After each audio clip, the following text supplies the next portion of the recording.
So the patient comes in, we've got the x-rays, we're either seeing radiographic calculus, we're seeing radiographic bone loss, we're seeing, huge bleeding on probing, or, gingival, whatever it is we're seeing that indicates dental disease at whatever classification level that we're speaking to. It's, again, a matter of sitting that patient up, always looking them in the eye, and asking questions of them. What do you know about your dental health to date? What do you know about dental diseases, whether it's cavities or gum disease? Tell me what you know. And then you shut up. You shut up and you let them speak. Because they're going to tell you more with you shutting up and speaking than you will ever find out if you try and just educate the patient. Some come in with preconceived notions that you are now tucking away. Some have some far out beliefs. The dental hygienist, more so even than the dentist, has the responsibility to have multiple personality disorders.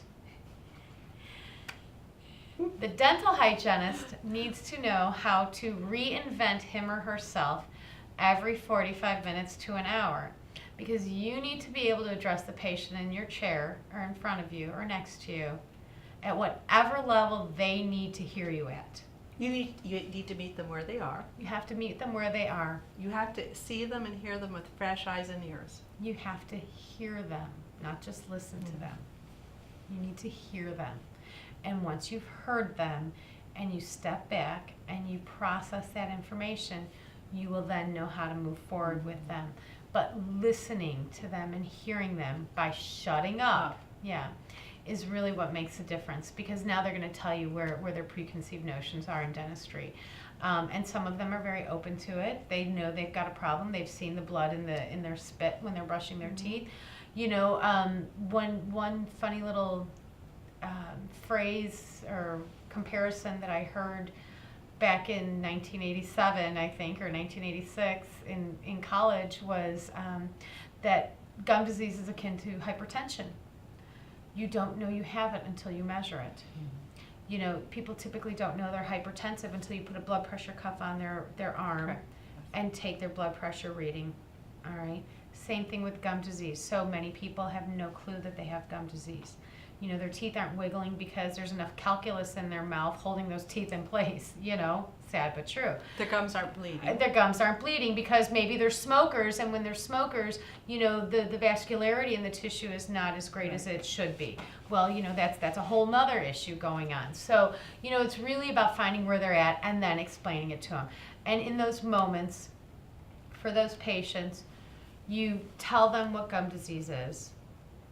You tell them what treatment options are available for it, how it affects the rest of their body, and what their part is in getting it healthy.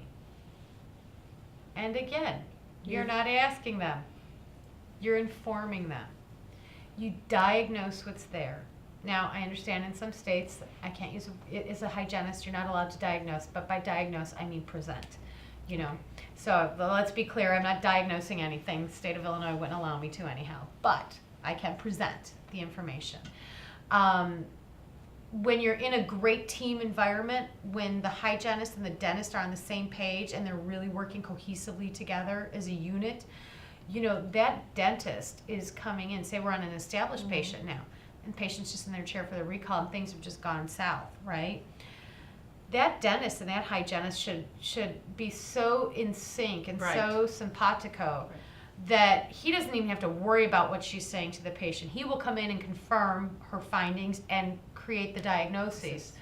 But he should feel comfortable, and they should be working at a level where they feel comfortable enough to be able to do that.